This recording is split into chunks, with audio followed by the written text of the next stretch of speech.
Paris, March 1944.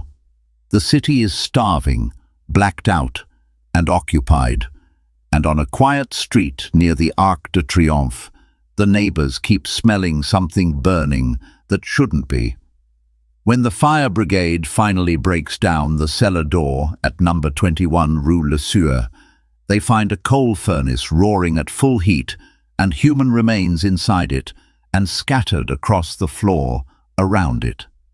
This is not a bombing. This is not the war. This is somebody's basement. The man who owns this house is a doctor.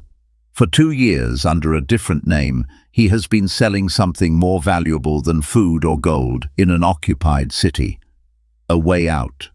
Jewish families hiding from deportation, resistance fighters marked for arrest, anyone the Gestapo wanted, and anyone who could pay. He promised them a guide, a fake passport, a ship out of Europe through Portugal.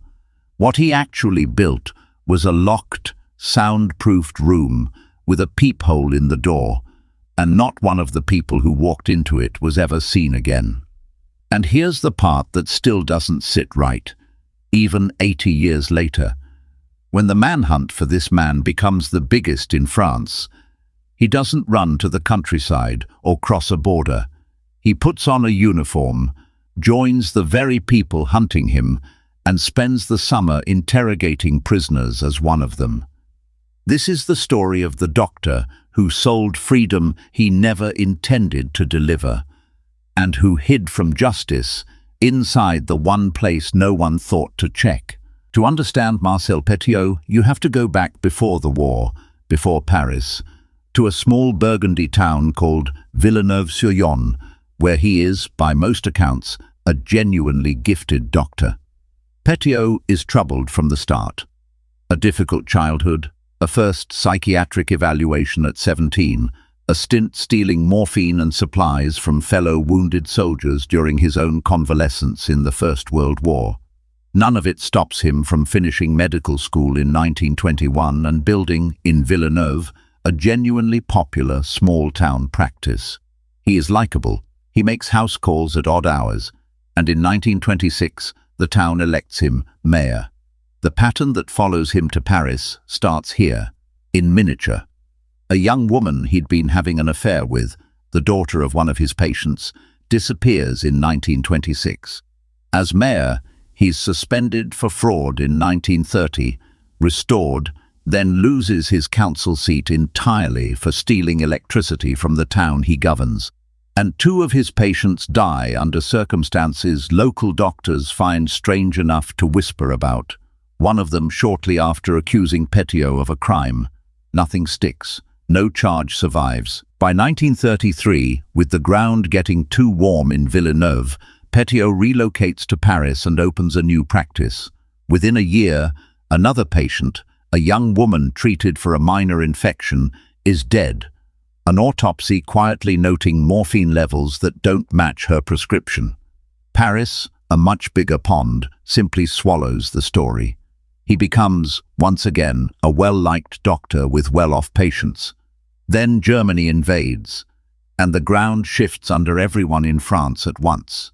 Under the occupation, Paris runs on fear and on rumor, and the most valuable rumor of all is that an escape exists. Petiot builds himself a new identity to sell it. Dr. Eugene, the contact point for a supposed underground network that can smuggle the desperate out of France through Spain and Portugal to safety in Argentina. The price is 25,000 francs a head, a fortune, and the clientele is exactly who you'd expect. In Paris in 1942, Jewish families a step ahead of deportation, resistance members with a price on their heads, black market operators who've made too many enemies, and ordinary people simply desperate enough to hand a stranger their life savings for a promise. Here's what made the lie work. Petiot didn't need to convince anyone that escape was possible. The terror of the time did that for him. He only needed to be the man standing at the door when someone had run out of other options. Word passes through the exact channels you'd expect. A trusted friend, a doctor's referral, a name spoken carefully in a room where the wrong ear could get you arrested. By the time a family reaches 21 Rue Le Sueur, carrying their money and their valuables sewn into coat linings, they believe they are one injection and one night's wait away from a ship. The injection is real. Petiot, still every inch the reassuring physician, tells them it's a mandatory vaccination, Argentine immigration rules, he explains. Very official. It is not a vaccine, and the room they're told to wait in afterward is airtight, windowless, and fitted with a spy hole in the door, so he can watch through it afterward. In one of the darker ironies of this case, the first people to seriously investigate Dr. Eugene aren't the French police, they're the Gestapo. By 1943, German intelligence has picked up chatter about a network moving wanted people out of Paris, and they want it shut down and its clients identified. They arrest a prisoner named Ivan Dreyfus and force him, under torture, to make contact with the network as a prospective client. Dreyfus walks into the trap meant to catch a resistance cell. He simply vanishes, because the network he'd been sent to infiltrate was never a resistance operation at all. It was Petiot, alone, and Dreyfus becomes one more name that never resurfaces. The Gestapo does eventually identify Petiot as Dr. Eugene. They arrest him in May 1943 and hold him for 8 months. And then, in a detail that tells you almost everything about who actually ran occupied Paris, they let him go in January 1944, after his family pays a bribe of 100,000 francs. The most efficient secret police apparatus in Europe had their hands on a serial killer disguised as a resistance smuggler, and they released him for cash. Petiot goes right back to Rue Le Sueur. It ends the way it began, with the neighbors noticing what shouldn't be there. Thick black smoke, day after day, and a smell no one on Rue Le Sueur can any longer pretend is something else. Police and firemen force the cellar door and find the furnace mid-burn, human remains inside it and scattered across the basement floor.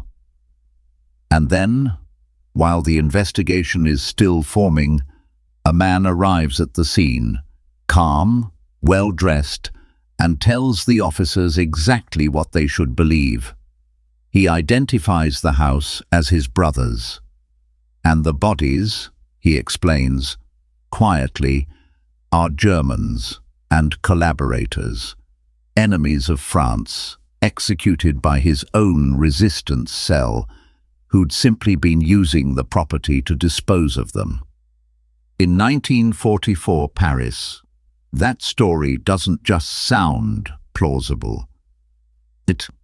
It sounds like exactly the kind of thing a policeman would be wise not to investigate too loudly.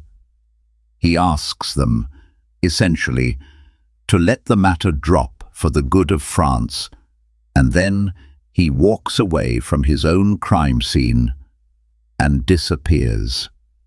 It will be 7 months by the time Paris rises against its occupiers in August 1944. Marcel Petiot is the most wanted man in France, and he does not flee the city.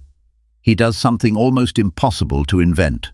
He adopts a new name, Henri Valéry, and joins the French forces of the interior during the fighting for Paris's liberation, not as a rank-and-file volunteer, as a captain, in charge specifically of counter-espionage and prisoner interrogation, spending his days deciding who among the newly captured might be a hidden enemy of France, while being, himself, exactly that.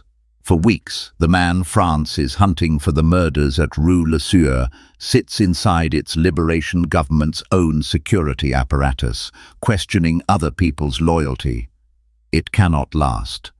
On October 31st, 1944, investigators finally trace Henri Valéry back to Marcel Petiot and arrest him. When they finally get him into custody and start counting, the physical evidence from the house on Rue Le Sueur will eventually be tied to at least 26 confirmed victims, with credible modern estimates ranging far higher. So let's grade it. The wartime patriot, who only executed traitors and Nazis? At his trial in 1946, facing 135 charges, that is exactly the defense Petiot offers, that his victims were collaborators and German agents, casualties of a resistance network he ran personally. He taunts the prosecution. He claims some of the murdered are alive and well in Argentina under new names. Investigators checked. No such resistance network existed. None of his claimed contacts could be found. None of the supposedly relocated victims were ever located. The record shows exactly what the physical evidence at Rue Le Sueur always showed. Families who paid to escape a genocide, murdered by the one man they trusted to get them out of it. The efficient German occupation that controlled everything in Paris missed him twice. Once when Ivan Dreyfus disappeared instead of exposing him, and once when they released their own suspect for a bribe. And the 7-month manhunt for the monster of Rue Le Sueur, the most wanted man in France, he spent a chunk of it in a resistance captain's uniform, interrogating other people's loyalty. Convicted of 26 murders, suspected, credibly, of dozens more that were never proven, executed by guillotine on May 25, 1946. To the end, he never gave the court a straight number and never named who was really in that room. The legend wants a wartime avenger. The legend needs a monster with a cause. Even his own defense knew that a killer is easier to accept than a con man who simply found the worst possible moment in human history and charged admission to it. The record only gives you the second one, and it's harder to look at because there's no ideology to blame it on. Just a locked door, a peephole, and a man who never once, in 2 years, let curiosity get the better of him about where the money was really going. Some rooms only open one way. Next time, 3 years before London had a ripper, an American city had its own faceless killer. Aliced and told itself, wrongly,